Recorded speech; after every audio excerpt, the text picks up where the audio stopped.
Hello, welcome to another Edit My Photos Live. I'm Darlene with Digital Photo Mentor, and each week here on this channel I edit subscriber photos so you can submit your images and watch me edit them. You can see the approach that I would take, what I would do to edit the image to enhance it, and the techniques and different software that I use. I will be editing today using Lightroom and Luminar primarily, and we may hop over to Photoshop if necessary. So without further ado, let's get started.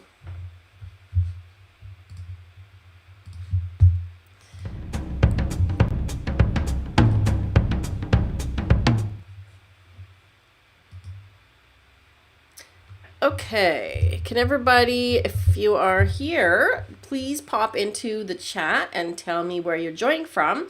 If you're watching the video on YouTube, there should be a little chat either on the side or just below, and you can pop in your questions there, but just put in where you're joining us from today so we know that it's working and that you can see everything okay.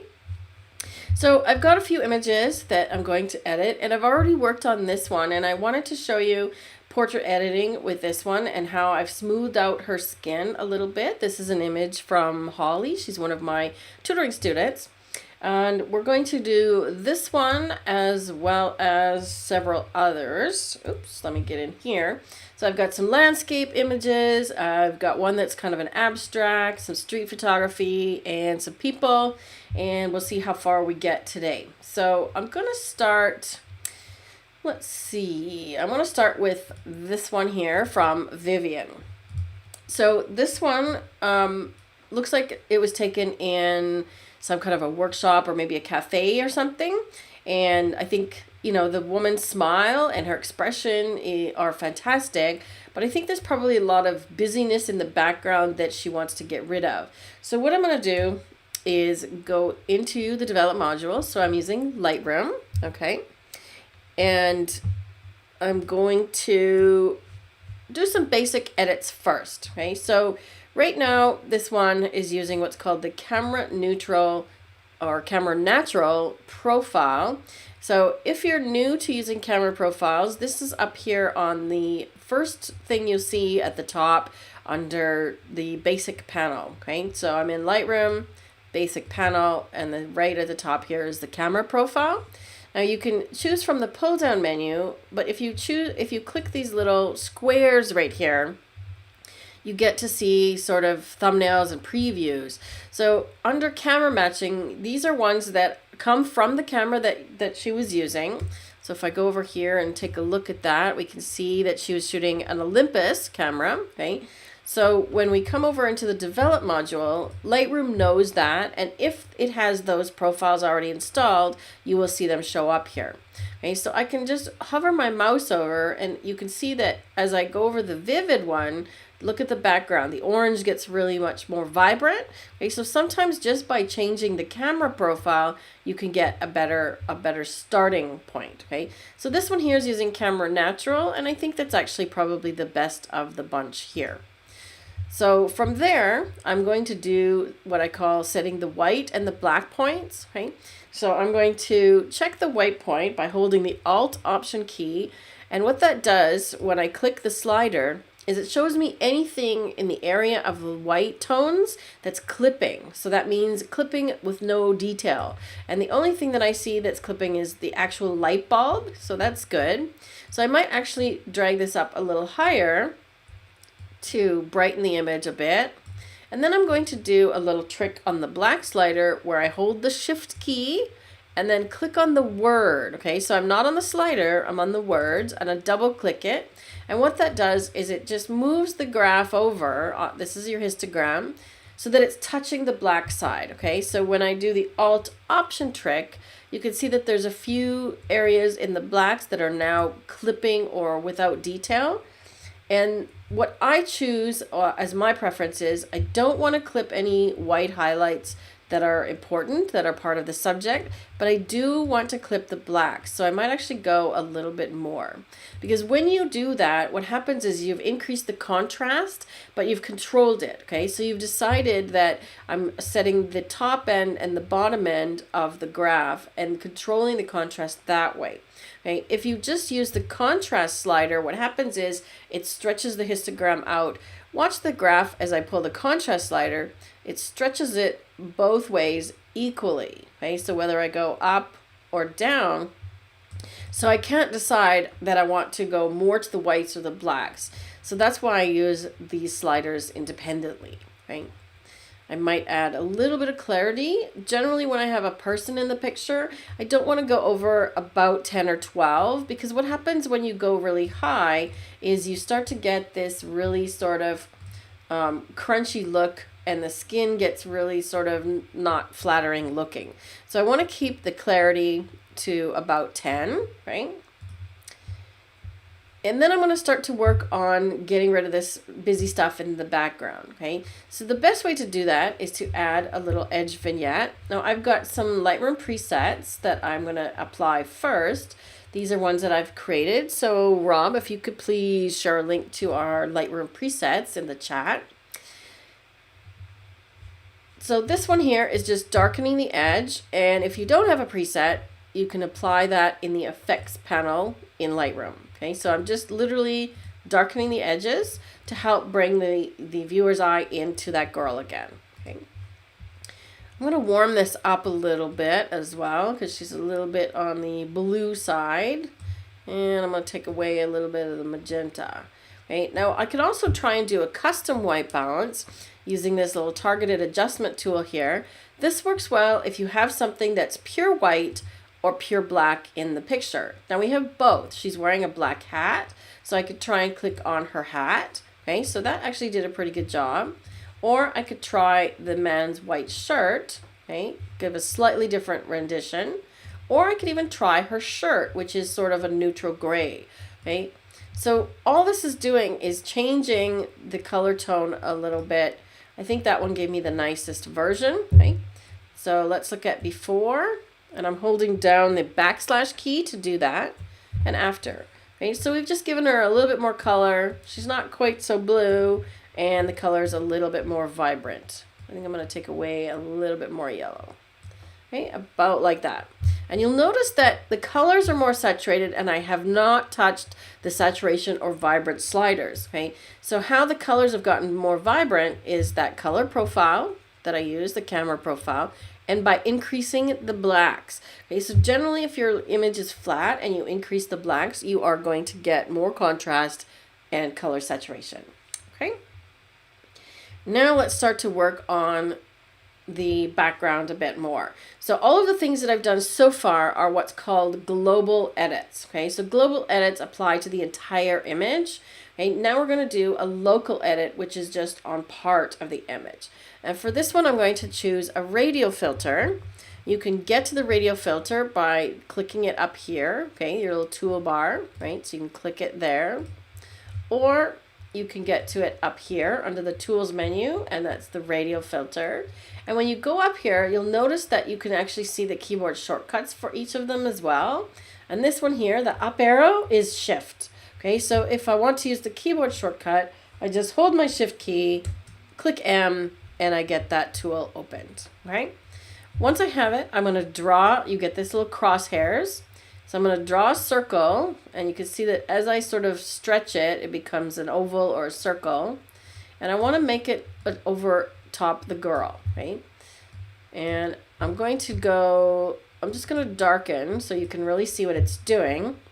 Now this is obviously the opposite of what I want, because I want the background to be minimized and her to be brought out. So I just have to check this invert box here so that it now goes on the outside of the circle as opposed to the inside of the circle. Okay, so if it's not where you want it, invert is what you want to do. Okay, so now I've gone really dark on purpose just so you can see where it's applying, and I might do that for my own benefit as well. So to get it placed, okay, then I'm going to lower the highlights. I'm not going to darken that much because it's really obvious.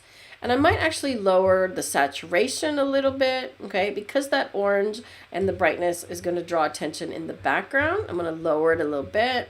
I might even lower the clarity, okay, so taking away some of that sharpness. Okay, now the interesting thing about clarity is that if you do a global edit of, let's say, +20, that's going to apply to the entire image. Then if you do -20 on the local edit, +20 and -20 equals 0, okay, so it puts it back to neutral. So if I want the background blurred, I have to go more than what I did plus on the global edit. Okay, so if I did +10 and I want it to be blurred, I need to go more than -10. Okay, so I'm going to do minus clarity, about 30 or so, and I'm going to do minus sharpness as well. Okay, so I'll show you what happens if I take these all the way. You can see that it's blurring the outer parts. Okay, and it's gone a little bit too far, so I'm going to bring that back a little bit. But so far, it's looking pretty good in terms of I'm darkening the background and I'm taking the attention away from the guy and the yellow wall and everything. So it's more on the girl, right? Now, if I take a look at this circle again, if you press the O key, you're going to see what's called the overlay and where it's applying on the image.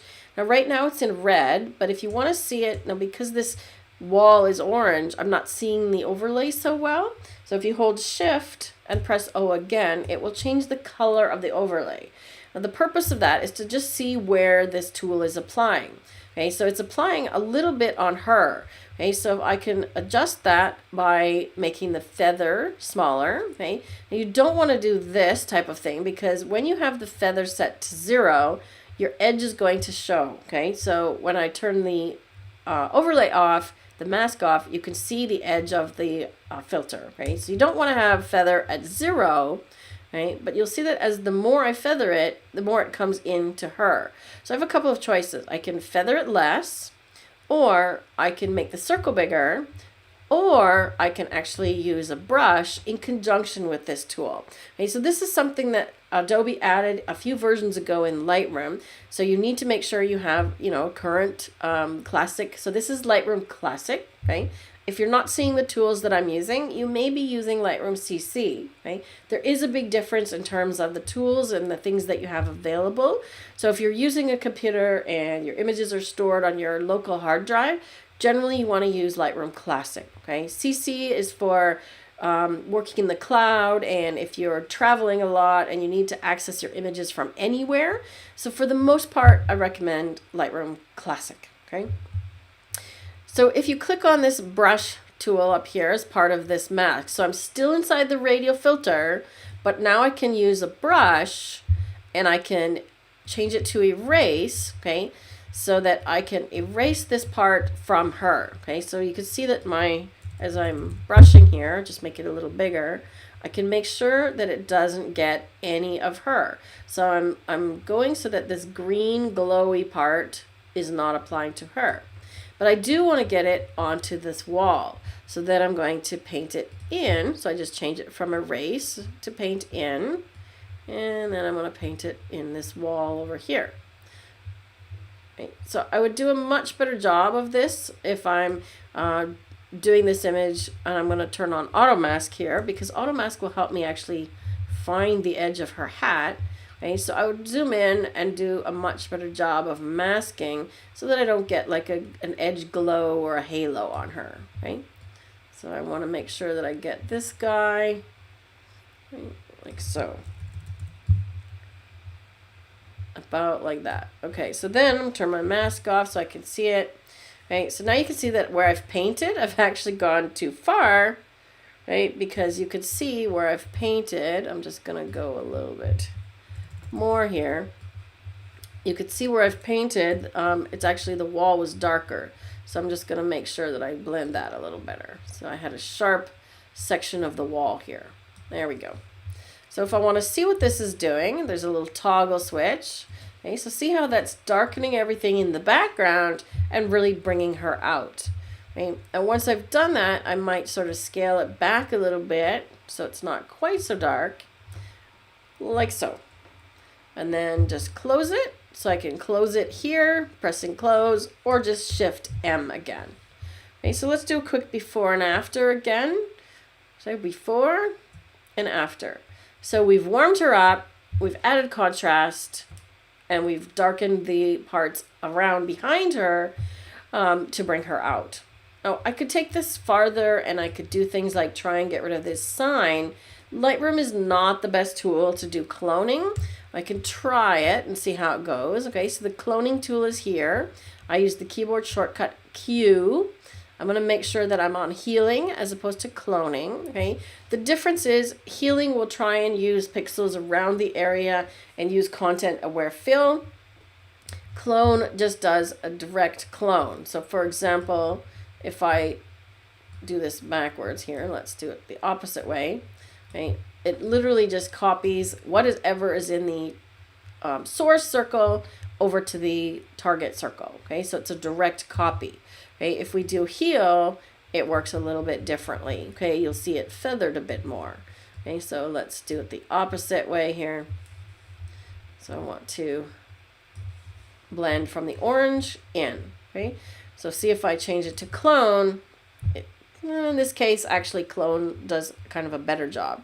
So I might actually use clone in this case. Okay, so that works pretty well. Let's do another one.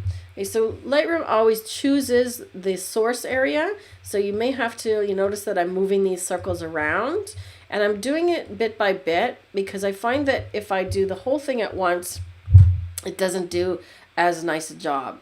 And now you can see that I'm on cloning here. If I just move my mouse over here, you can see that it's not blending as nicely as I would have liked. Okay, so it's not as perfect as it could be. So I'm going to just do another one. Let's make my circle a little bigger. And I just have to get this one by one here. So I'm just going to click and do one section and then do the next section. Okay, and I'm trying not to touch the hat. Okay, I want to make sure I get this black stuff all taken out here. If I hop over to Photoshop, I could do this much quicker, right? But I'm trying to just do it all in Lightroom here. And the trick of doing this last part here is you want to get a smaller brush, and I kind of have to choose the source carefully. Okay, now it's chosen something way up here. I'm going to bring it down a bit. So the part that I'm choosing here is, you notice that I'm trying to line up the edge of the hat so that it matches, okay? So that the line of the hat blends. Let's just do that. That's pretty close. Okay, so you see it's starting to line up, and that looks pretty good. And then I've just got to do this part in the middle here, okay? Now my Lightroom is starting to slow down because I've got a lot of resources working on this today to make this video. Right, let's do that one again. Okay, so I'm going to draw a nice line here to try and get rid of this whole last part. And let's see how that does.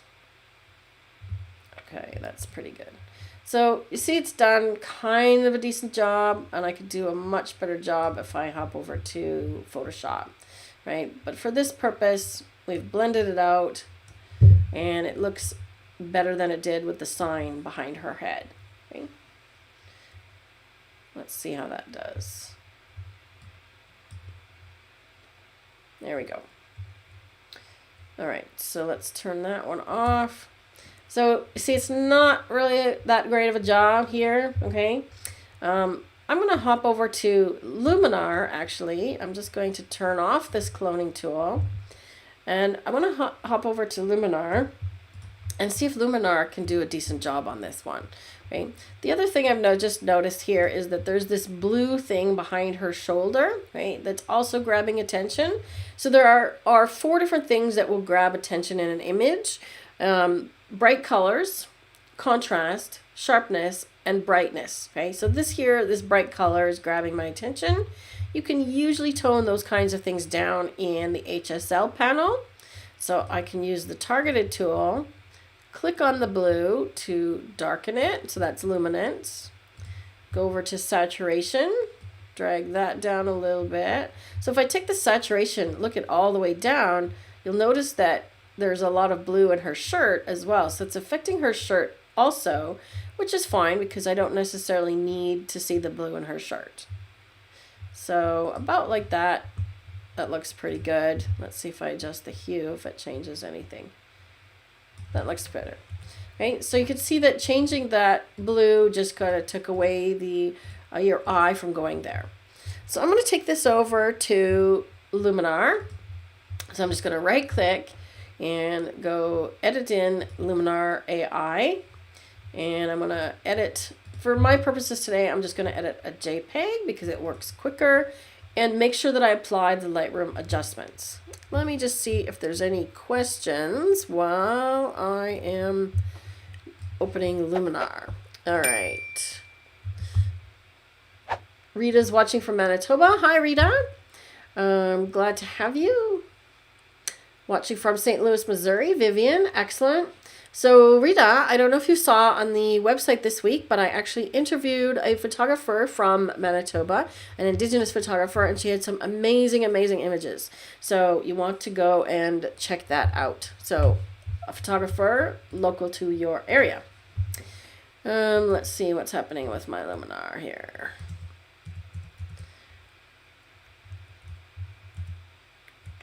I've got a couple of different versions of Luminar open here, so it's taking me a moment to open it. There we go. Okay. All right, so we've got the image here, and what I'm going to do is just go over directly into the tools panel, right to erase. Okay, so this is like the cloning and healing tool. And I'm going to zoom in a little bit so I can see it a little better. And what I want to do is just draw this circle. Let me turn this green. Oh, not showing my screen. Sorry, there we go. It helps better if you could see it. There you go, sorry. All right, so I'm in Luminar in the erase tool, right? So I'm going to use this tool and I'm going to make the circle. You can change the size with the slider here, right? Or you can use the square bracket keys. So I'm just going to draw over this thing entirely. Now Luminar's erase tool uses AI technology, and it uses the outer parts around whatever it is you want to erase to do what's called content aware fill. Okay, so it's going to try and fill this in with what it thinks should be there, right? Now look at that. It did a pretty good job, but it didn't quite get the edge of the hat very well. So I'm just going to undo it, and I'm going to do it part by part. So I'm going to do this part first and erase. And sometimes that works better. Yeah, there you go. So I'll do one more. So I'm just going to do it in steps, like I said I did in the Lightroom. That's working way better. Okay, and then lastly, let's see if that works. Okay, that's pretty good. So, and then I'll just do one more. That's not bad. That looks realistic. Okay, so that did a much better job, much faster than Lightroom. Okay, so then I just have to apply it and head back to Lightroom. Okay, so if you don't have Photoshop, or if you don't want to use Photoshop, you can use Luminar and the erase tool, and it does a much better job than Lightroom clone tool. All right, so let's see how we're doing. Is there any other questions about that? Okay, can I change the question is, can I change the shape of the clone area, or is it always a circle? Yes, you can. So I'm assuming that means back in Lightroom. So I'm just going to get the clone tool again. So it comes, I'll make a really big one here. Okay, so it comes as a circle. Okay, so you can see the circle. So if I just click it, it makes a circle. Okay, but if I draw, if I just click and hold, then you can draw. Okay. So yes, you can do a shape. We don't want to make her the two-headed monster though. Okay, good question. Awesome. Rita said she read the interview and viewed her work. That was the article I was talking about on the website. Maybe you could share a link to that, please, Rob, so other people watching can get to that article. Yeah, her images were amazing, amazing. So storytelling. I found them extremely powerful. All right, so let's do something a little bit different. This one I'm going to work on in Luminar from the beginning. So this is an image from Phil, and he had some great images. We did one of his images on one of the first weeks that we did editing. And I've got to open my Luminar again. And this time we're going to do it as a standalone program. So Luminar works great as either a plugin or a standalone. Excuse me. So if you have Lightroom and that's your primary workflow, you can use it as a plugin. But if you don't have Photoshop or you don't have Adobe and you don't want to pay for the subscription, you can buy Luminar and it's a one-time purchase, and then you can use it as a standalone program. All right, let me wait here. Okay, any other questions? So I'm curious, for those that are here, so we've got a few people watching, put in the chat, or if you're watching this video replay later, in the comment area below the video, okay, if you're live, put it in the chat. Which software do you use as your primary workflow? So I would love to know. I wish I could do a poll on YouTube, but I can't do it on the part of a live. So tell me in the chat which software you're using as your primary, and if you use anything like I do as a plugin, I'd love to know that as well.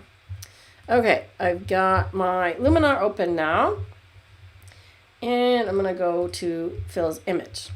So with Luminar, it gives you a suggested workflow when you're in the standalone version. Okay, so the catalog is similar to Lightroom. You know, we see the thumbnails, you have folders, and you have albums. Okay, so albums are like collections in Lightroom. And then we have this suggested workflow at the top. So it suggests going from the catalog to templates. So templates are like presets or a set of predetermined settings and filters that are going to apply to this image. And what Luminar does is it analyzes your images and gives you a suggestion. Okay, so this one is saying, okay, I think you have a waterscape, which it's pretty smart. So it's recognized that we have water in this image. So I'm going to go to that collection and just click through and see if any of these templates look good on this image. Okay, and I'll use that as a starting point. Okay, so we've got some that are black and white. I've got this one here that's rather blue, dark and rich. You can even see as I hover my mouse over, it changes them. Okay, soft fix, that one looks pretty good actually. That one gives you more clarity. Let's take a look at the before and after. So quickly, while I'm in the template panel, you can use the / key to just see the before and after. Right? So it's picking up that sky and the reflection as well. Right? The soft fix one is a little bit more sort of green, so it gives a very different look. Neither is right or wrong, it's just different. Right? So I'm going to try some others in this Filmatic collection. This is actually one of my favorites, and you'll see that as I sort of hover over them, this one has a heart on it, which means I've added it to my favorites collection. So very different mood. This is Filmatic, so like a film tone. Let's see, this is another one of my favorite, teal and orange. Ooh, that's kind of nice. So that one picks up the sky as well. Now I'm actually going to do a sky replacement on this one, so I'm not so concerned about the sky and how it looks with the template. I'm going to go look at some of my favorites because I know that I've got one that changes the sky automatically. Let's see. Oh, I've got it in my template, so I've edited a few. Right, so I'm going to do, let's try sky, warm, sunset plus clouds. So this is one that I have created by taking a template and editing it. So I made some changes to it and edited it. And it's not applying for me. Oh, there we go. Okay, so you can see that it's done a lot. I could change this one. It's taking a while. And there's some clouds, skies applying over the mountains, but we can fix that. So I think I might go with one of these and then just edit it. Okay, for the ease and speed of purposes for today. Let's see. Okay, that's not bad. And you can see that it's doing the reflection in the water as well. So let's work with that one, and we can always choose a different sky. Right, so the first thing I want to do, I'm going to dial this back a little bit here, is go and take a look at that sky and some of the settings that it's applying. Okay, so it's applied the sky that I chose as part of that template, but now I have some options for moving it around. Okay, so I can choose the horizon position. So I'm in the Sky AI panel. Okay, Shift allows me to move the horizon. Okay, so if I move it up, it's going to move the whole sky up. Right, my whole computer is running a little bit slow right now because I've got so many applications running. Okay, so see how this moved the sky all the way up? If I turn down horizon blending, you can see it'll be sharp right here. And this one is a new tool in the upgrade 1.3. So it's upgrade 3 to Luminar AI. If you could please share a link to that video, Rob, to the last news update that I did. So this is part, allows you to shift the horizon a little bit. Okay, so if the sky is further down or further up and the program gets it wrong, you can shift it with this one here. Right? You can also rotate it if your horizon is a little bit tilted. Right? I'm going to leave those at the default for now. Okay, so it's done a pretty good job, but I know that it's affecting this mountain. So then I'm going to apply, play with the mask a little bit. Okay, so I'm going to try fix details, and I generally sort of take these to extremes to see what they do in terms of, is it fixing this mountain area, because the clouds and this new sky are on the snow, and I want to get them off of there. Right. So maybe I'll close gaps a little bit and turn down global, right? So let's see, I've got Vivian's using Luminar AI, excellent. Rita, Luminar AI. Jerry's using all kinds of stuff. Luminar Classic, Photoshop, Luminar AI, Topaz, awesome. I have all of those as well. Barry's using Luminar AI, and I'm assuming that you're using Aurora HDR as well. Okay, I'm going to zoom in here on this mountain a little bit to see if I can see if the clouds are removing it, right? I find that these 3 sliders do a pretty good job. The AI, or the artificial intelligence that's working under the hood here, is really complex, and it takes a while to analyze the image and do its job. Okay, so if I can do a before and after, I see that it is still somewhat applying on the snow. So I'm actually going to just try a few other options here. I'll try various different combinations of these 3 sliders to see if I can get this cloud off the snow. And if I can't get it, I can also mask this tool, right? Let's see how that's doing. That's a little better. Try that. And I'm going to make sure my scene relighting here. Okay, I'm using the / key for the before and after.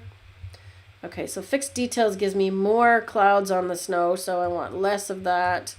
And I think this one did a better job of getting it off of there, so I'm going to go with that. Under the scene relighting panel, okay, if you don't see these, you can just click the little triangle to open them. So under scene relighting, what it does is the relight strength here is going to adjust the color and tonality of the rest of the image to match the sky that you've added in, okay?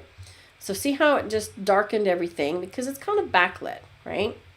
I can add more relight saturation, which is going to apply here. And I don't have any humans, so I'm going to leave that lower, okay? I can increase the reflection amount. Okay, so you can see those clouds definitely reflected in there. If I want to change the position of the sky, I can also move it up and down, or I can move it left and right. Okay, so if I want to get some different clouds, let's see what happens if I do that. Yeah, it's more pink that direction. Let's go this direction.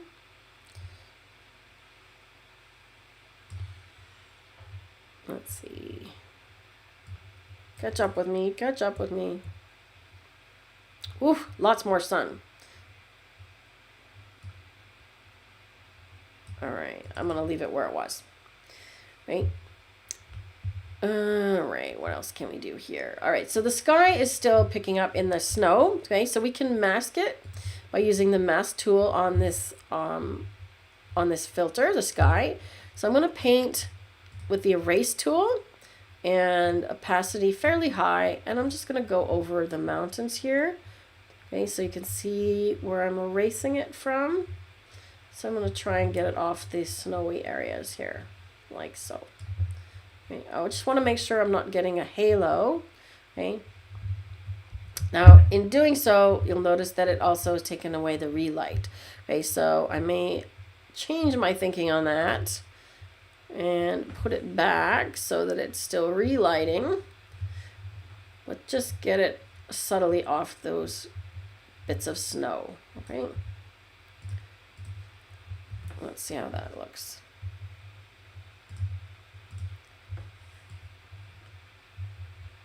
Paint that back in a little bit.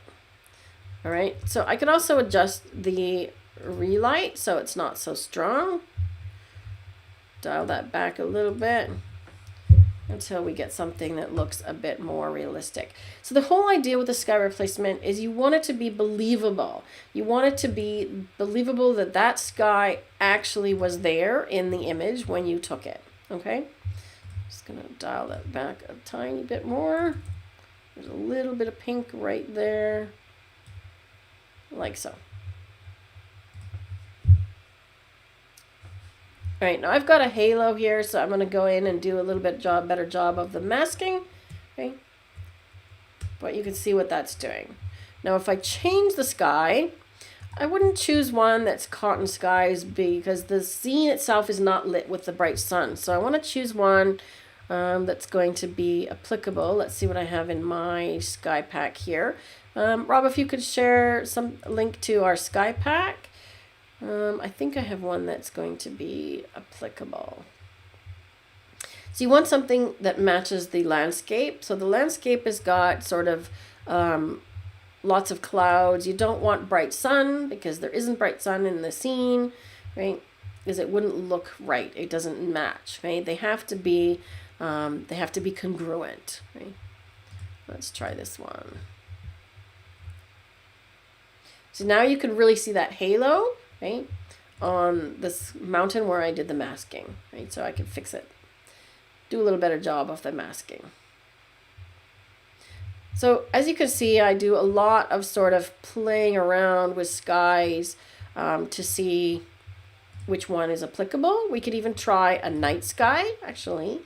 Let's try a night sky. We could try something like this. And then when we do the relight, okay, your halo is going to be really applicable here. Okay? But see what happens when I add the night sky. It makes the image look like it's night as well. Okay, so you can see that I've masked too much on the mountain, but I would fix that. Okay? I think I'm just going to go back to the one we had originally. So history. Okay, so if I want to undo a few steps, the history panel is over here on the right. And I'm just going to go back to before I started changing the skies and put back the one that we had as part of the template. Okay. Then I'm going to come back and work on the rest of the image. Okay, so image enhance. I might want to bring that up a little bit because that does a great job overall on the whole image. Generally, it punches up contrast. Okay, so it's applying to everything. So look at what a nice job that does. Okay, the sky enhancer. Okay, so remember that even after you do a sky replacement, the sky enhancer slider will still work on the sky. Okay. I'm still going to go back and do another little dance here because there's one that I want to do, and that is under the sky adjustments. That's the atmospheric haze. Okay, so atmospheric haze will actually sort of, and I want to call it temper the sky a little bit. So these clouds here are really dark, and I find that when the atmospheric haze is pulled up quite high, it just softens the sky a little bit, which I think is going to help it blend a little better. Okay, and I might even brighten the sky up a little bit. Okay. Okay, that does a better job of blending, I think, right?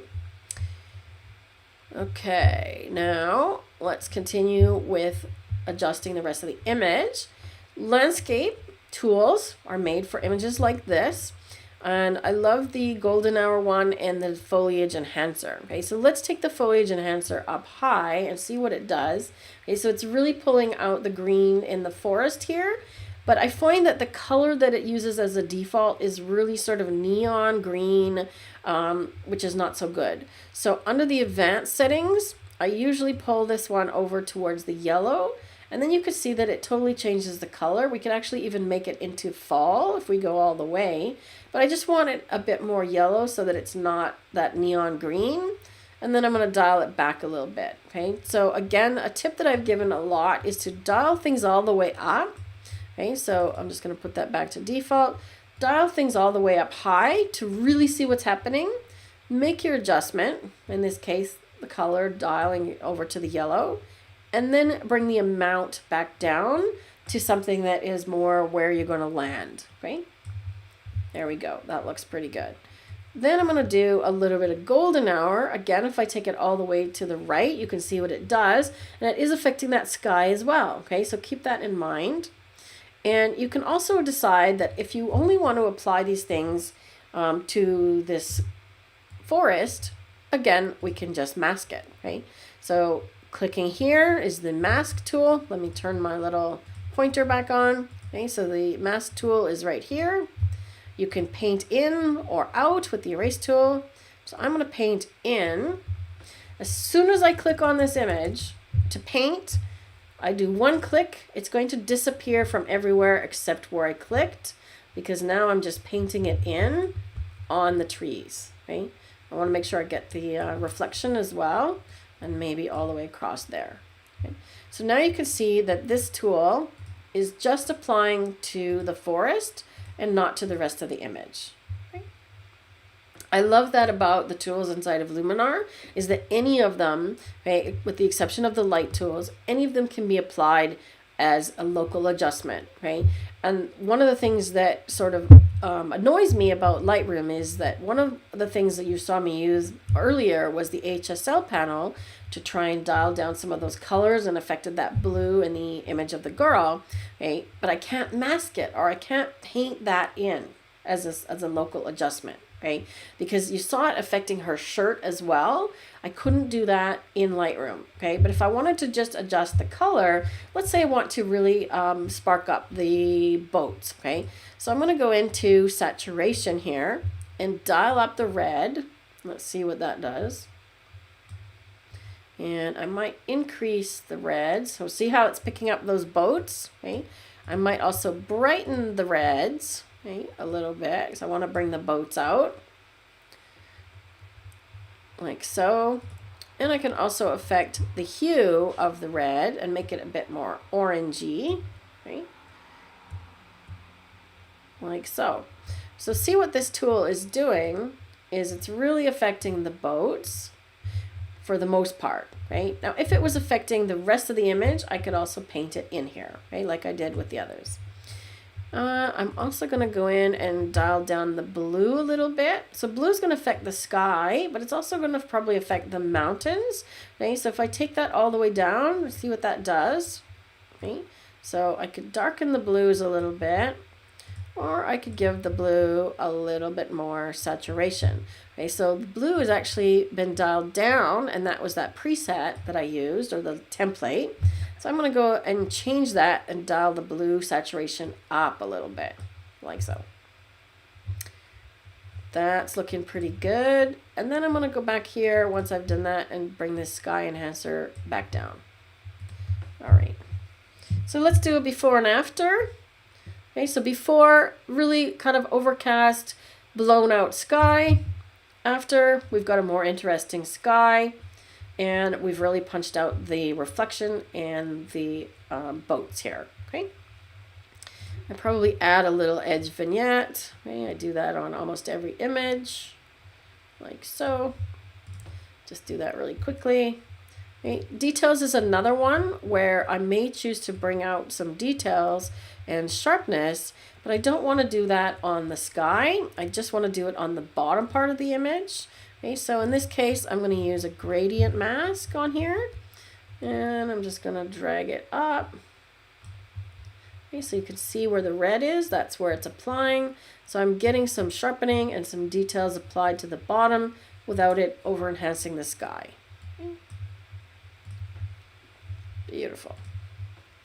I would definitely go back and mask this sky a little better because I did not do a good job of that. So I'm going to zoom in a little bit and come up here to my sky. Right, if you don't see the mask, right, you can just press the the / key. Right, so / key allows you to see the mask like that. And I can kind of see that I've painted over the edge. So I'm going to go back into paint, lower my opacity, and I'm actually going to use a harder edged brush so that I can get in here and get along this sky and sort of paint back in what I took out. Okay, the reason that the halo is showing up is basically because I erased, but I erased it from the sky area and I overpainted, right? I can also go back in here and paint it off of the clouds, off of the snow a little bit more, right? Just like that. And you'll notice that I'm painting at a low opacity. I'm at about 19% because when I'm doing this, I don't want it to show up as a big all of a sudden, right? It's going to have to catch up with me a little bit here. I don't want it to be really harsh because that's how I got the halo in the first place. Okay, so painting a little bit more.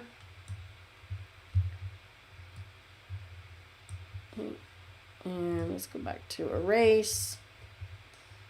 Erase from the snow. So I'm just kind of doing this dance and erasing from the snow, and that's probably going to be too much. Let's take a look. Wait for my sky to pop in there. Okay, that's pretty good. Let's zoom out. Much better. All right, there we go. Much better. Okay, so as I said, make sure when you're doing the masking and you're doing an area like that that's critical, do zoom in so that you can see the edge cleaner. Okay. Awesome. All right, how are we doing with that image? Any questions about that? Let me pop over here. Okay. Holly's late. That's okay. I haven't done your image yet. Anne's late. I haven't done your image yet either. So you're both on time. But you can go back and watch the ones that I have done. Right? So I'm going to do a before and after on this one. And I'm going to remember to go back to share my screen. Here we go. Okay, so before, after. Okay, I'm pretty sure this is shot in Banff. Maybe if Phil is watching later, he can tell us where this was photographed. All right, so I promised I was going to show you this image. I've already done a version of this one. Of Holly's image. I think this is one of her daughters. So this was the before image, right? So there's a lot of things that she's done right in the shooting process here. And what we're just going to do is enhance it, right? So that it brings out the girl a bit more and does some skin retouching, right? So that was my after version. So I'm going to take this one. And I've got a few templates that I have saved myself, okay, called single portraits. And when you're working in Luminar, if you use one of the templates that you like, you can literally just save it and edit it to your liking and save a new template, right? And you can do that down here, right? So save. So just by clicking on these, I've got 3 different ones. I want to see which one gives me the best result. And again, I'm going to start with that one and then refine it, okay? That one gives me a bit more warmth. Notice it's changing her lip color. So I've obviously got one that's applying some lip editing. Let's see. That one looks pretty good. Okay, so I think I'm going to start there. And one of the things that you'll notice I did on this one was I cropped it. Okay, so she's kind of off center, but she's got more space, I would say, behind her, which is left, or it feels like there's more on the left. And I feel like she's looking a little bit this way. So even though her face is looking directly at the camera, her shoulders are turned one way. So I want to make that the forward direction, if that makes sense. So her shoulders are facing this way. So I'm going to do a free edit. Actually, let's see what Luminar suggests. Okay, so if you just hit this purple button, the composition AI, it's going to give you a suggested crop. Okay, and I find that the amount of crop is usually correct, but you just want to reposition it. Okay, so it did what I would have done, which is take off some of this bottom stuff and taking off some of the left. So I might actually just go free form on this one, give her a bit more on the side and a bit more on top like that. So I'm not going with the same aspect ratio that we had in the original, but that's fine. Okay. Hit enter. Okay, so now we've cropped. Take a moment. All right, let's look at the histogram as well. So I'm going to view histogram.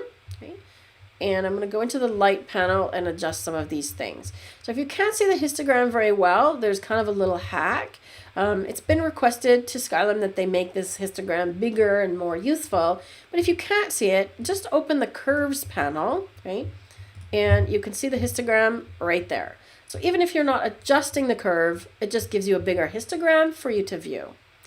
So I'm going to do the same thing that I did on the first image, which is the whites and the blacks. So I'm going to drag this in on the bottom of the curve here so that it's sort of touching the edge. So this is adjusting the highlights, okay? And you'll see that if I go really far, it's brightening the whole thing and we're going off the graph. So I don't want to get any clipping. If I want to make sure, I can press J on the keyboard and that will show any clipping warnings on the image. Okay, so if I go too far, you'll see the clipping start to show up.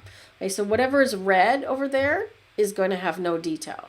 So I don't want to have no detail. I'm just going to go until it's sort of at the edge like that. Okay. Then I'm going to do the same, and I can do the blacks here, or I can do the blacks here. Okay, same thing with this. So I'm just going to come in a little bit. Okay, you'll notice that I'm starting to get blacks clipping in her hair, so I don't want to go too far. Okay, just a little bit. Okay. Then I'm going to adjust the color because I feel like she's a little bit sort of greenish blue, shall we say?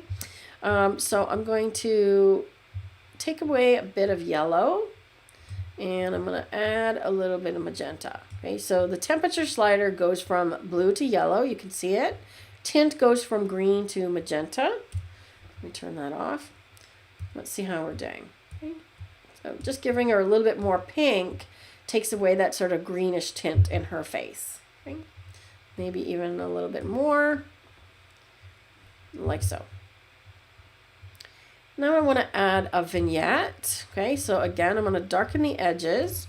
And the thing that I like about the Luminar vignette is I'm going to make it real dark, turn the feather to 0. Okay, all that does is allows me to see the edge.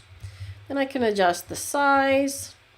But Luminar does something that Lightroom does not, which is it allows me to position it. Okay, so if I wanted to go a bit smaller, like that, you'll notice that it starts coming into her head. Okay, but Luminar allows me to choose the subject and place the vignette off center. Okay, so if I want just like so, so that's going to darken her hands a little bit, I can do that. If you want to do the same thing in Lightroom, you have to use the radial filter, not the vignette tool. Okay, so then I'm just going to put the filter back up. And you'll notice again, I've dragged the amount down really strong so that I can see it and position it. And then I'm going to bring it back up so that I have something that is more realistic. Okay, so you don't want to make vignettes that look like this. Okay, you don't want to be able to see the oval or the circle. Make sure that your feather is above this 0 point. Okay, like so. All right, now that we've done that, let's get into adjusting her with the portrait tools. Okay, so I'm going to go down into face, And let's zoom in a little bit, maybe not quite that much.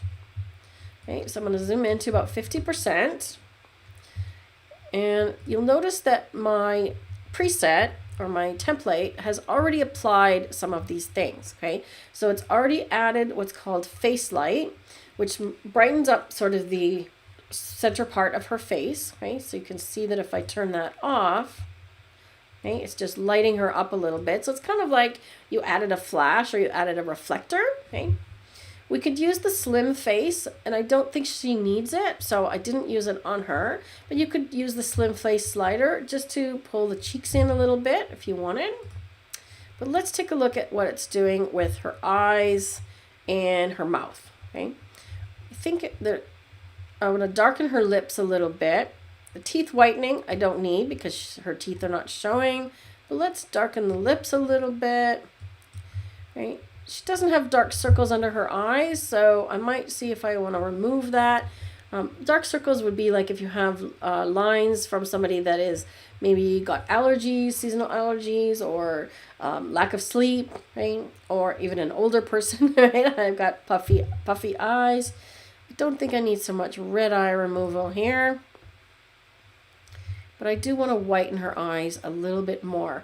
You want to be careful with eye whitening because if you take it too far, you're going to get sort of this unrealistic eyes glowing in the dark look. Okay? How are we doing? In this case, actually, it doesn't do a bad job at all. So I've taken eye whitening all the way up. I'll leave it fairly strong. And because she seems to be looking into the sun, I think she's squinting a little bit, so I'm actually going to use enlarge eyes and go to about 10 or so, 10 or 12. And you'll see her eyes just open a little bit, right? So I find that you can go really too far with this one. It hasn't caught up to me yet. So you want to be careful about using enlarge eyes too much, that it looks, again, fake, right? Always the idea with the editing is that you enhance the image, unless you really want to make something that's cartoony, but I would suggest not. Okay, so take a look at the before. See how her eyes are just a little bit narrowed, and it just opens her eyes a little bit, right? I might even go up to 20 and see how that looks. Now Holly's here, so this is great because I want to sort of check in and see what color her eyes are originally. And zoom in a little bit because I want to play with the color here with the iris. Okay, so right now we're using the original color, and her pupils are very small. And take a moment to sharpen. And would you say that her eyes are hazel, Holly? Would that be more correct? They look like they've kind of got blue-green. So I'm going to try hazel. Oh, that's way too blue. Right? Let's turn that down a little bit. Let's see. Tell me if I get one that's close, Holly, to her actual eye color. Right? Honey actually looks pretty good. But notice what it does, right? Honey looks pretty close to her original color, but it's really bringing out this eye and focusing on the speckles and the sparkles in her eye, and that's that eye enhancer as well. Okay? So by playing with the color, if the original color is not coming out with using the original color, choose one that's closest. So in this case, I think honey looks pretty good. Okay, more green, but pale green. So how does that one look, Holly? I think that looks pretty close to the original. Yeah, they look more green, but I found when I do the green, it was too green, right? It was like really over the top. So I like the honey one there. Okay, question. All right. If you hit the J key and you don't see any black and white clippings, should you still pull the sliders or curves until you start to see the clippings or nothing? Yes. Good question, Holly. Yes. So I did pull the sliders more until I saw that clipping. So if you want me to go back into the light panel, let me back up here. Right, so once I was in here, I've got the histogram showing, and if I hit the J key, you can see that I'm clipping in the hair, but I'm not clipping in the highlights. So if I drag this white slider up, you will start to see clipping in the whites. you should start to see clipping in the white, right? A little bit on her top. You'll also notice that taking the curve slider will go a lot farther. So if you find that the white slider is not taking it far enough, like what I just did here, all the way to 100, I'm still not getting it to the edge or to clipping, use the curves one, okay? Because it does take it farther. You'll notice that the farther I go, okay, I start to get clipping on the background and on her shirt. So I got the clipping and then I just dial it back ever so slightly until I get rid of that, okay? So remember, I want clipping on the blacks, not on the whites. Does that help answer your question? Did I miss any other questions? Okay, Regendra's here. Excellent.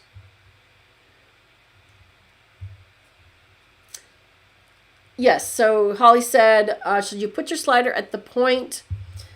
And let me get over here so I'm looking at you guys. Okay, so she said, should I put the slider at the point where the clipping has just begun and then dial it back to disappear? And that's your finishing point. Yes, for the highlights, okay? And for the shadows, I want to leave a little bit of clipping. And Rob has put a video in, Rob has put a link to another video I did on curves in the chat, and I explain that a little bit more detail as well, right? All right. I think we're going to end up doing an intermission today because I've got a lot more to show you, and we'll continue. So let's get back in here. I haven't finished with the face editing yet. Okay, so if I go into the skin, I'm going to go back to 50%. And the template that I applied has already done some skin smoothing. Sorry, forgot to change my screen. Okay, so back into the portrait tools. Skin editing, we've already applied some 85% of smoothing and shine removal, okay? And I'm just going to sort of turn this off to show you what it's doing. Take a look at, especially I do believe that it worked really well on her nose. Okay, turn that tool off. Okay, so see the little dot on the end of her nose? It's a bit of a shine, okay? So it's really picking up that when I turn this back on. And it might even pick up a little bit in the center of her eyes because she's got like an eyeshadow that's got a bit of highlights on it. So it's kind of picking up some shine there. So do be careful that if you don't want that removed, this tool may be dulling her makeup a bit. Okay? Skin defects is removing some of the blemishes that she had on her skin. Okay, so you can see that it's picked up a few of them, but it's missed a few. Okay, so what I'm going to do is I'm going to go back to the erase tool that we used on that other image, and I'm just going to get the rest of them. Okay, so in this case I am going to come into 100%. So oops, I want to move, not that. Okay, so I just want to move her up a little bit, and I want to have a paintbrush that is just bigger than the blemishes. Okay, I'm going to turn off this green thing. All right, so the green thing is just my mouse highlight. You can ignore that. Okay, so see I've got a small brush, so I want to just go over the spots where there are blemishes that got missed by the smoothing tool. Okay, and again, let's just do a few at a time. And the same thing applies that we did in Lightroom. Okay, so I can draw a line like that if I want to, okay, as we did earlier. All right, here we go.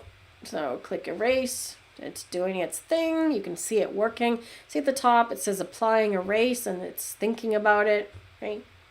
The more spots that you do and the more areas that you do, the longer it's going to take to apply, okay? Because it's trying to do that content aware fill.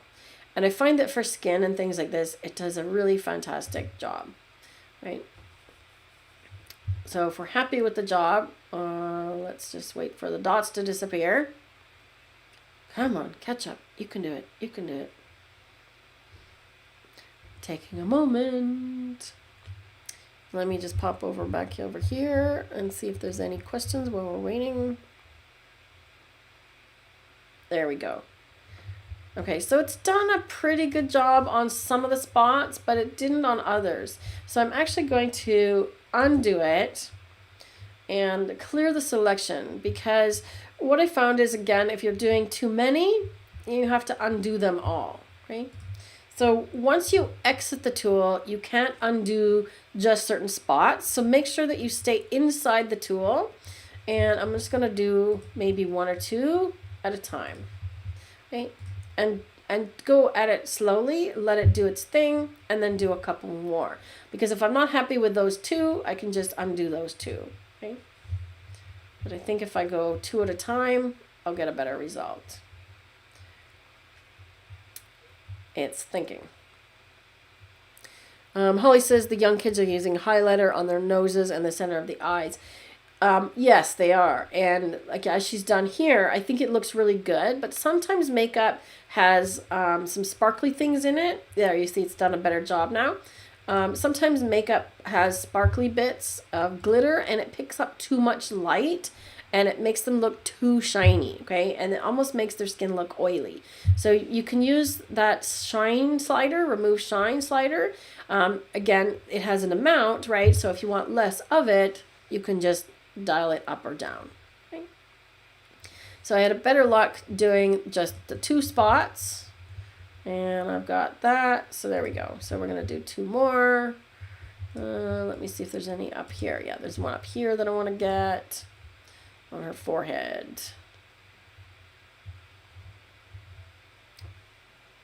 My poor computer is taxed to the max here. All right, that looks good. Now you notice that her eyes are also sharpened from the original, and I'm going to come and do that one for you next and show you how that was done. Okay, so I think we're good with the erase tool here. Let me just check her chin. So again, final tip with the erase tool is do little bits at a time, apply it, and then if you're happy with those edits, move on to the next one. Right? I think that I am happy with that. Just wait for it to catch up. My fans are going 100% on my poor computer here. Awesome. Okay, so I would probably do the one on her chin as well, but I want to show you this details, right? So I'm going to zoom back in again because the original image was just ever so tiny a bit soft, okay? So when I say soft, I mean lack of sharpness, okay? So the opposite of sharpness is softness. And sometimes we add softness, especially for portraits, like we're smoothing the skin, right? So take a look at the before. You can see that her eyes and the overall image are just not quite so sharp, right? And in the details panel, right, pulling up the small details does a really great job of sharpening the eyes, but you have to be careful with this one because what happens is it sharpens the skin as well and brings out the pores. So I'm going to mask it a bit more using the masking slider. And this one here, okay, that's better. Okay, so see how details masking, right? If I leave it at 0, it's masking, it's having it apply on everything, but this details masking slider works really well so that it's only finding the edges of things as opposed to applying the sharpening and the details to the entire image, okay? So see how it's leaving the skin alone now as I drag this up? Let's do a before and after again, or a before and after on this slot on this tool here. Okay, so look how unsharp the whole image looks. And when we do these details, okay, specifically small details, right, but keep the masking high, it really picks up the details in her eyes and also her hair without over sharpening the skin, right? And I might dial that back just a little bit, right? So that's pretty much all I would do here. Now the other one that I'm going to use is one that I use a lot, which is super contrast. And what I'm going to use this one is to darken the part of the sky here and also part of her shirt. Kind of the butterfly or the pattern on her shirt is picking up a lot of light and I want to put more attention on her face. So I'm going to use the highlight slider, so highlight contrast. This is the super contrast tool at the bottom in the professional panel. Right? Now look what it's doing, right? When I bring this up quite high, You can do lighting of the highlights or darkening of the highlights depending on which direction you pull this, right? So to the right, balance is darkening, and then I'm just going to bring that down a little bit. Now you'll notice that it also has saturated, okay? So remember, when you darken things, you get more saturation, okay? So I don't want to go too crazy with it, but I do want to darken that a little bit, right? Now you'll notice that it's applying to her face as well, which I am not crazy about, okay? So we can mask that guy, okay? So we can use a radial filter here and draw a circle or an oval over her face, like so. Okay. So it's not, again, showing the mask, applying to her face. Okay. Like so. Okay. Turn that one off. So see what that's doing? It's bringing the highlights down, right? And if the yellow is now too much, I found that I went back in and adjust the yellow a little bit in this color panel. And I want to bring the saturation of the yellow down a little bit. And it is going to affect her skin tone, okay? If I take it all the way to 0, you'll see what happens. Maybe there's more orange, but look how it's affecting the top. Okay, so I'm not getting so much yellow in her top, like that. Perfect. And I could probably even affect it here as well. See how that's affecting the tonality of her top. I actually kind of like it. Adds a little bit of contrast. I could play with the green also. Not so much green. All right. So let's do another before and after. Okay, she looks lovely. And the last thing I'm going to apply, and this has already been applied as part of the template, is under the glow tool that's in the creative section, and that's the Orton effect. Okay, so Orton effect adds this sort of softening. I'll just take it all the way up. I find that it does tend to brighten the image too much, so I usually lower the brightness when I'm applying it, and I think I want to lower the contrast a bit as well. And let's apply it about 30. Okay. And I use that a lot on almost all of my portraits because it really tends to enhance that softening. Let me just bring it in a little closer. Okay. So you can see what this Orton effect is doing. And it works really well with this portrait because it was taken in very sunny condition. So it's almost like she's got this beautiful glow from the sun happening, right? So you want to be careful that her skin tone isn't too yellow, right? She's got a nice softening of her skin and opening her eyes with those portrait tools, right? So let me come back over here. We're going to take a short intermission because I need to use the bathroom. I've had some coffee this morning. So Holly says she missed focus on the eyes. Yes, thank goodness for small details and the masking. So if you haven't used that one on this image, definitely go and use that tool, right?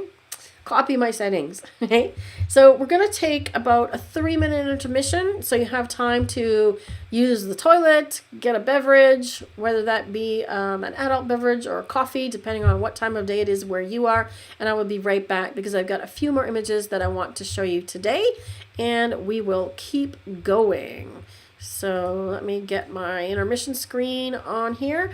Also, if you could share the link to our sky pack, please, Rob, because we've got, I'm showing the sky replacement, and the one that I used was from our pack. And there's a coupon for you if you want to go and take a look at our sky pack and grab a copy of that. There are 40 skies for you to use in sky replacement. So I will be right back in a couple of minutes. See you soon.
Okay, I'm back.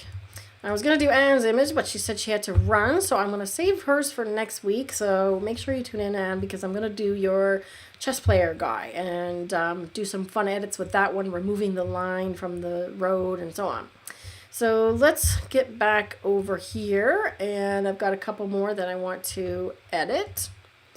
Just a reminder, if you have any questions, please put them in the chat. If you're watching this as a replay, add them as a comment below the video. There's also a link below in the description if you want to submit some images of your own, so that you can watch me edit your image live, okay? I'm almost out of images, so I'd love for everybody to submit a few more. We're looking for all kinds of different images where we want to have things like macro photography, street photography. I haven't had any pets or many pets. We've had a couple of animals. Kids, I haven't seen many kids. Again, make sure that if you are providing images of people, that they give your permission to show that image. So be careful with that one in terms of children, that if it's your children, you approve of having them go live on YouTube. So love to have all different kinds of images, including landscapes, cityscapes. I'd love to have a few more nighttime images. So if you've got any of those, please feel free to submit. And also, when you fill out the Google form, tell me what it is that you had in mind, or if there's something specific that you'd like edited for your image. Okay, so this one, let's see. I think this was one of Nancy's images. It hasn't got a name on this one, but I think this was Nancy's. So what I want to do on this one is as a JPEG. So we may not be able to take this one as far as a raw file. Okay, so I'm going to start with a template and see what it suggests. Okay, so right off the bat, you can see that it's suggesting an overcast. Okay, so it's picking up that there's clouds, and it's also suggesting waterscape. So it's picked that up. And then filmatic, which is probably some nice funky effects. So I'm going to go and see what these are going to do. Let's see. Dynamic gives me what's expected. Okay, black and white. See, that one's changing the sky. That one's doing a sky replacement, which actually is not too bad. Okay. Let's see about the waterscape collection. I don't think I want black and white for this image. It doesn't feel like it wants to be black and white. Oh, that's not bad. So I think out of all of the ones, this one is probably the look that I would go for. It's punching up the color. So I'm going to start with that one. You can also use this slider at the bottom to dial the template down a bit. Okay, so if you like it, but you want it just not quite so strong, you can just dial it down right from here. And if you're happy with that, you might be done with a couple of clicks, right? Just a note that once you've applied a template, you'll see these little, let me turn my little green cursor back on again. You'll see these little dots next to anything that has had some edits applied. Okay, so you can see that it's used enhance, light, color, and denoise in this first panel. Okay, you can see that it's used dramatic in the second panel and color harmony. Okay, so this is actually a tool that you can use to help you learn about the editing and the tools inside of Luminar, but editing in general as well. So you can go and see what it's done to create that effect and sort of dissect it, or reverse, what do you call that? I guess dissect. Okay, so I want to fix the tilt of this one because the image is obviously quite crooked. So that's the composition AI tool. Now, one thing that you will notice that if you are opening your images from Lightroom or Photoshop specifically into Luminar, you will not see the composition tool, okay? Especially if you open it from Photoshop, because Photoshop needs the same amount of pixels. It can't have you cropping it and bringing it back smaller, okay? So you won't see the composition tool in Photoshop if you're using it as a plugin, okay? So just make note of that. So I'm going to hit the composition AI, but before I do that, I'm going to hit the perspective one, which is this first one, which is, you can see that there's a square that's tilted. So I'm going to hit that and see if it does a good job. It didn't quite correct it. It didn't pick up the tilt correct. So let's try composition, see what it thinks. Okay, so it thinks that we need to crop in a bit, and I would probably tend to agree. I don't think the tree is adding anything, and there's sort of some bits of stuff that's not really needed over here. But I am going to manually rotate it to visually correct that.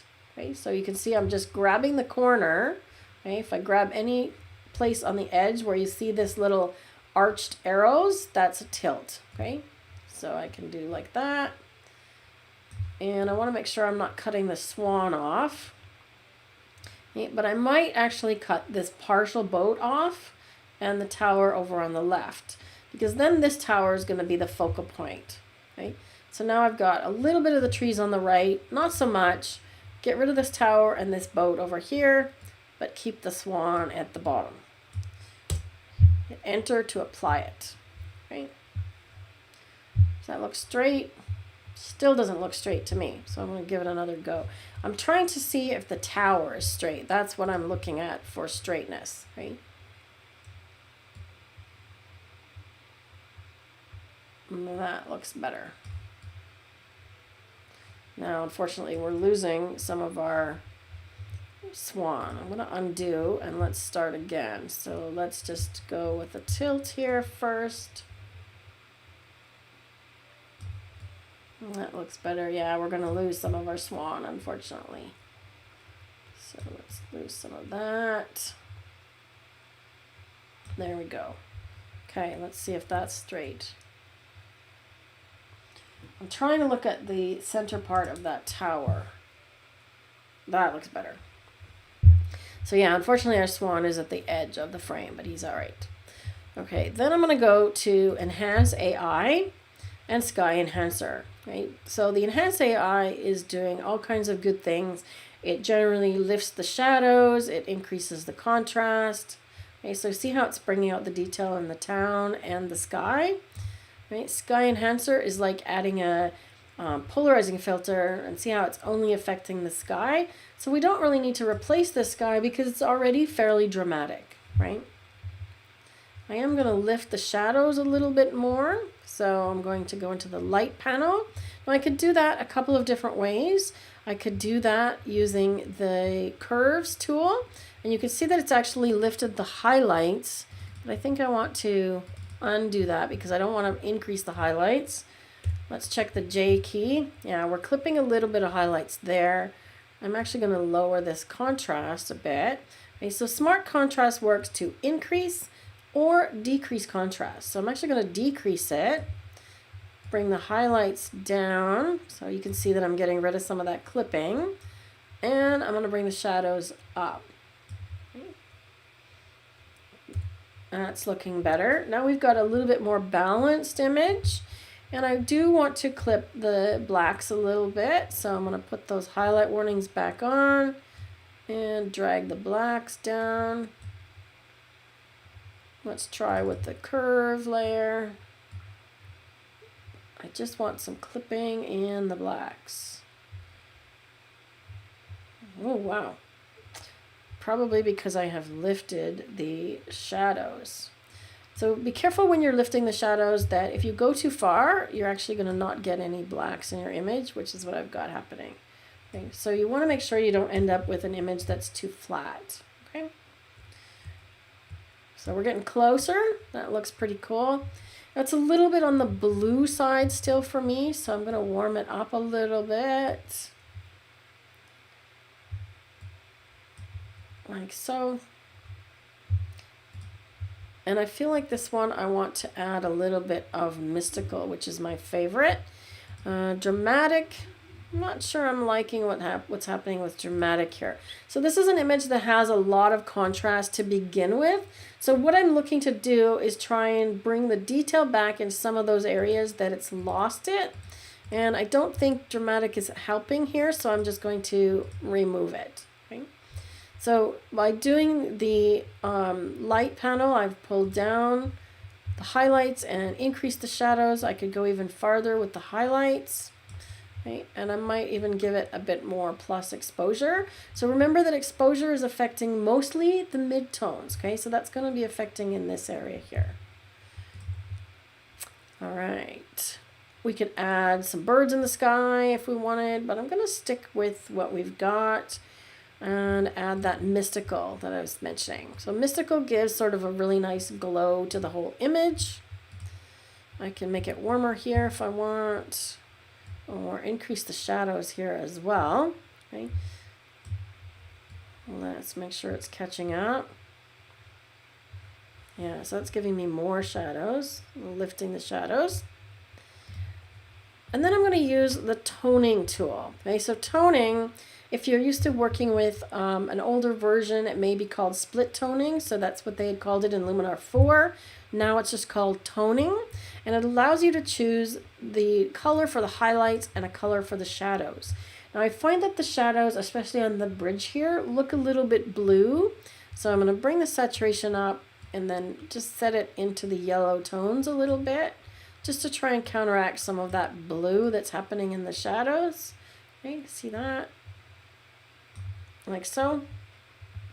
Now I can actually make the highlights blue and bring the highlights back in the water to be more blue. Okay, so that's why it's called, or used to be called, split toning, because you can apply a different color. Okay. I'm going to go down to that super contrast panel again, which I love to use to pick up different things in the highlights. Okay, so I want to try and pick up more of those highlights in terms of detail in the sky here. Let's see how it's doing. Okay, so it is pulling it up a little bit. Let's try mid-tones. I usually go in the middle and then play with the balance, okay, to see if I want to darken or lighten and see what it's doing. In this case, I find lighten is going to work well, and then just dial it back a little bit. Okay. Shadows, I definitely want to lighten those shadows even more. Okay, so see how that's working fairly well. Once again, subtle, so apply it, bring it down. Okay, that's doing a nice job. And now I might just go back and lower the exposure a bit. So again, it's a dance, right? I lowered the exposure, I increased the exposure, then I did some other things, and then I come back and adjust it again. Okay. So before, lacking color, kind of dark on the foreground, bright sky, and we're bringing out some detail with a bit of color. Okay. Might be a bit too yellow. The other thing that I want to apply or try on here is what's called a LUT, or a lookup table, and that's like a cinematic grading, and that is under the creative panel in the mood tool. Okay, so I'm going to dial it up to 50% first, and then I'm just going to scroll through them. So when you go to choose a LUT, when you hover your mouse over, you'll see a preview like this. So I'm looking for something that just gives it sort of this European old world feel. Okay, so to me it looks like it's shot somewhere in Europe. You know, the old bridge kind of gives it away, and I'm just scrolling through to see if I find one that grabs me, right? Keep in mind that it's at 50%, so I could find one that I like and then actually dial it back a bit, right? Let's try the cross-processed ones. They go a little bit over the top, but remember, you can dial it back. So I'm looking for color tone. That's something that appeals to me on this image. So I'm not really sure what I'm looking for here. I'm just sort of playing with it. And I think one of these tones here tends to work. Even the sepia one. Let's try. That's actually kind of cool. It's kind of almost like a matte look. Let's dial it down a little bit. Okay. And this is one that you might actually apply a texture overlay to and give it like a crackled feel. I still feel like it's crooked. I don't know about you, but I still feel like it's crooked. We're losing the swan. Okay, so now I can't keep the swan, so I'm just going to get rid of him, unfortunately. Bye-bye, Mr. Swan.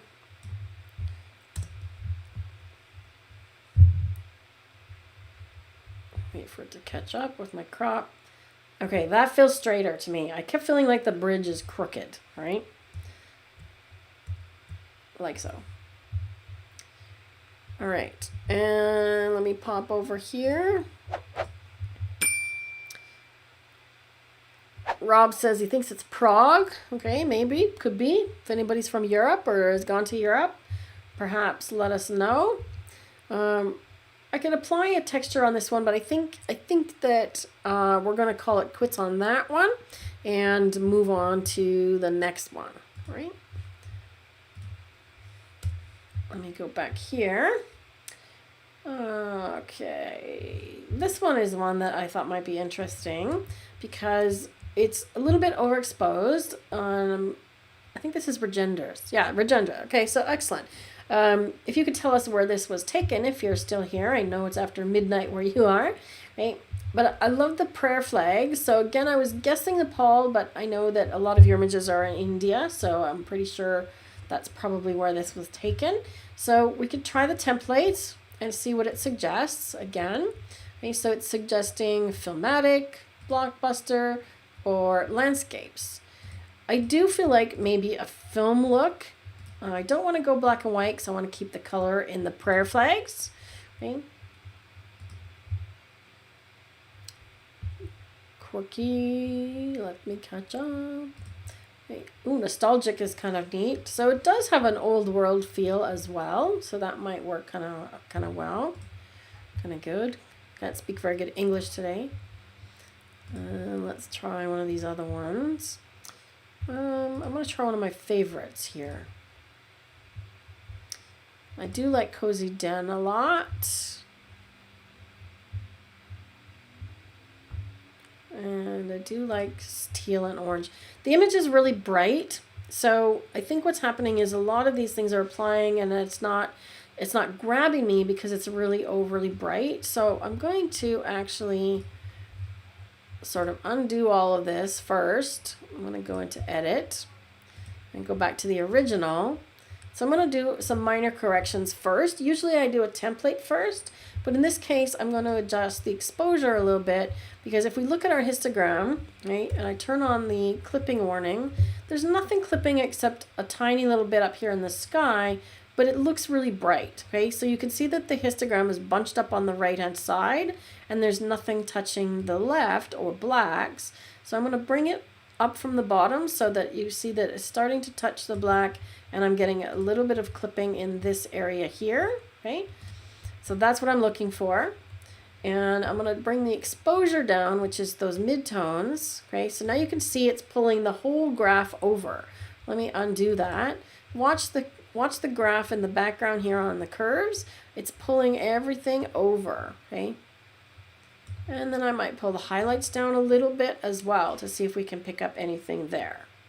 Okay, now that I've darkened the whole image, I'm going to go back and adjust these blacks. So remember, it's a dance. Okay, so that's given us a little bit better exposure overall. Now I'm going to go back to the templates and see if some of the ones that I like as my favorites. I do like nostalgic, and that's one that I use a lot for sort of an old time look. I do like Shanghai and teal and orange. Let's try this one. Okay, so that kind of gives a blue look to the mountains, which is kind of interesting. I know that if I choose Toscana, it's going to replace that sky. So that's something that we could do as well. Because it's got that super overcast, blown out sky, we could do a sky replacement on it. Right? Pink, definitely not. Not going to do the pink tone. But let's see about changing it. Okay, so it's a good start. Let's go in here and edit from there. Right? I'm not going to leave the pink sky, but we'll come back to that. I want to crop it a little bit and make sure that it's straight. Okay, so straightening here, if I choose the tilt one, it's going to look for the poles. So it definitely looks straight. And I'm going to see, oh, it did correct it a little bit. Right? And let's just see what the program suggests in terms of cropping. I definitely want to crop out some of this stuff on the left here because I don't want to see this car. So let's move that over. And I don't need quite so much foreground. So I'm going to go even farther. And I'm going to come in to get rid of the car. Just leave this pole here on the left. Taking out the pole would give, you sort of lose the stability of it. The flags need somewhere to be attached to. but I don't need to see this car and I don't need to see the other temple. So let's try that and see how it looks. Right, see now we've got a much more stronger focal point once it catches up with me. And we're going to go with our sky replacement, okay? So we've got a much stronger focal point of this temple and the prayer flags. So I'm not crazy about which sky was used here. I'm not going to go with a super strong sunset because, again, it doesn't really fit. We could try one, but the lighting on the land and the foreground doesn't match. Okay, so I'll show you one that doesn't work, and then I'll try a different one here. Okay, so when you have a landscape like this that's very flat, because it was that overcast sky, right, putting in something that has a bright sun doesn't really fit the mood, okay? So the lighting is off. This is one I use a lot. This is in our sky pack that I mentioned earlier, and it's got some blue sky with a streaky cloud, and I really like this one, okay? So it does a nice job. Let's see what happens if I flip it the opposite direction, right? Okay, that's working. We're getting something closer. Okay, so I might even want something that looks more like nighttime for this one. Okay, let's see what happens if we do choose a nighttime sky. Might be very dramatic. Interesting. All right, interesting. So you can really transform your skies this way, right? Let's try the star trails. See what we get. We could go crazy and put fireworks. Star trails are a little bit too big for that one. All right, let's see what Matt's got in here. Stormy lightning, stunny clouds, stormy lightning. You could even do a lightning. We don't want to set them on fire. Okay, let's just choose something that's kind of a bit, let's try puffy clouds.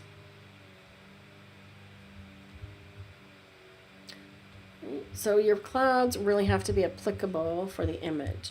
Okay, so it's definitely got a pink tint, and I think that's coming from is a mood has been applied. Okay, so the Toscana, right? So everything is pink no matter what sky I put in there because of this mood that's been applied. So I'm actually going to undo that, right? Because now our sky makes a whole lot more sense. So getting rid of that. Now we've got a nice sort of overcast sky that works well. I might just raise that up a little bit.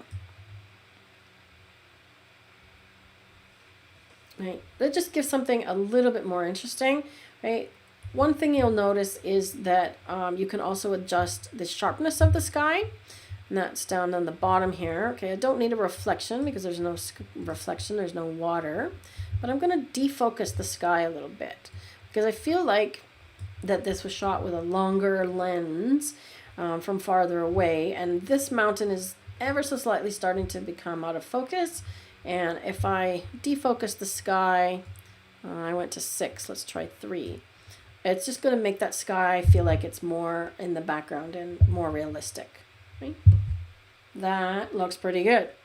Okay, so before and after. Okay. And I'm going to use that mystical again. This is my favorite tool. I might even look at dramatic. Right? So mystical, I like about 30, and it kind of gives this, again, this sort of glow, right? I can pick the shadows up, or actually darkening the shadows gives it a bit more contrast. That's nice. And let's try dramatic, right? Again, let's go strong. Okay, so dramatic really often brings the saturation down. We can keep the color. Now we're getting somewhere, right? So it's an interesting image to begin with, and we've cleaned up the edges with some cropping, replaced the sky to give it just a little bit more interest, and punched up the contrast. One thing I haven't done is added the vignette, so I'm just going to darken a little bit, And let's go and do my trick here. I'm going to make a smaller vignette. Maybe you make it rounder. And I'm going to place it sort of more over here on this temple. I want to get that snow a little bit darker, so let's try that. And a little bit less darkness. There we go. Before and after. You can also do before and after with this little tool up here, so it kind of gives you two squares, and then you get this slider. Okay, so you can see the original image, and you can really see the difference that it's made in terms of contrast. Right? I could also add, excuse me, I could add a bit more detail. Okay, so it's added large details, but let's say I want to add more medium details. But if I don't want it to go on the sky, remember we want to do the details masking. Okay? Keep it off.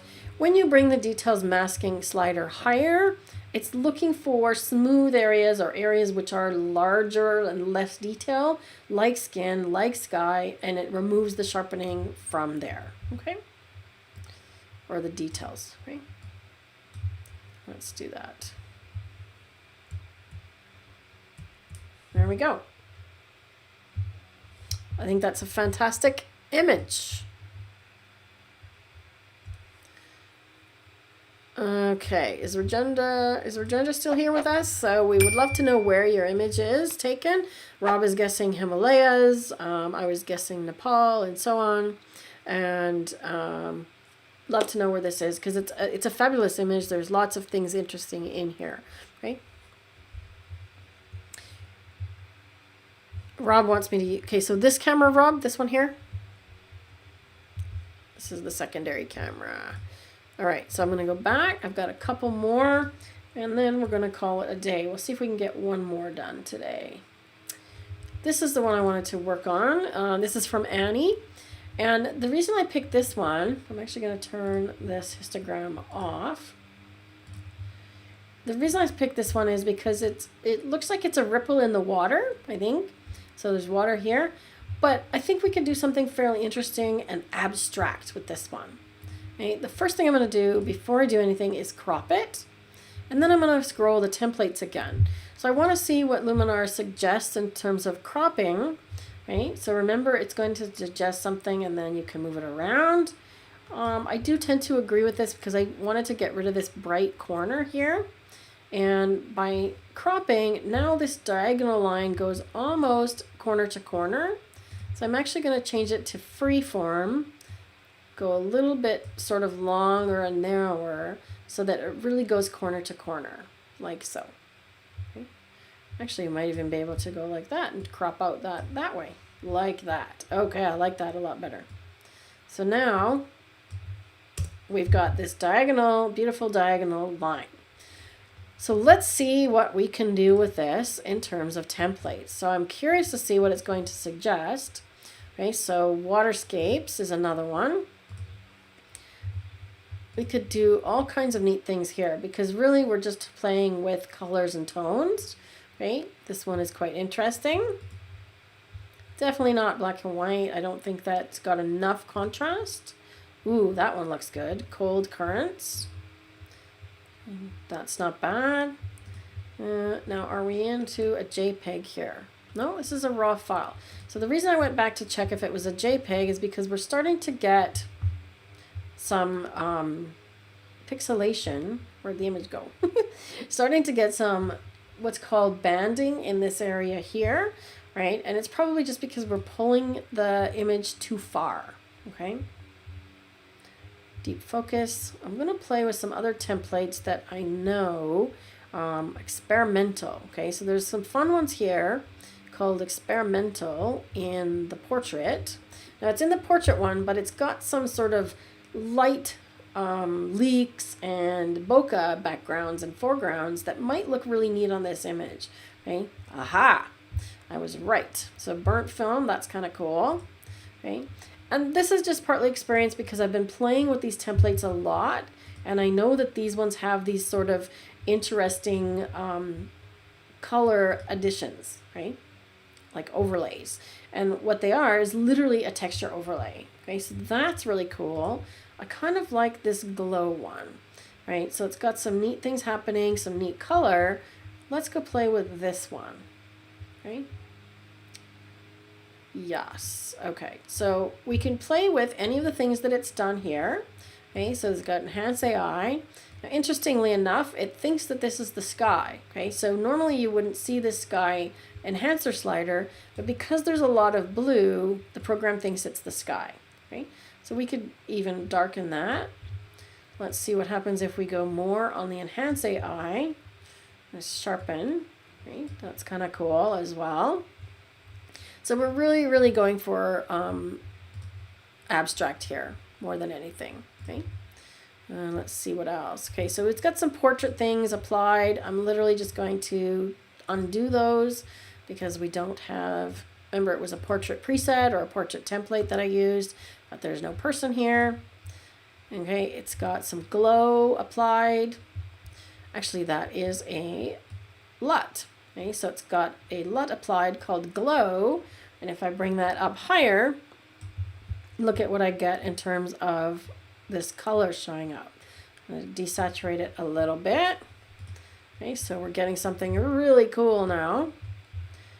And then I'm going to go into the local masking because that's where that texture overlay is. So that tool is over on the right. Okay, that's the little brush. And then you can see that it's applied a texture. Okay, so in this case, the texture is these color overlays. So if I turn it off, you'll be able to see what it's doing.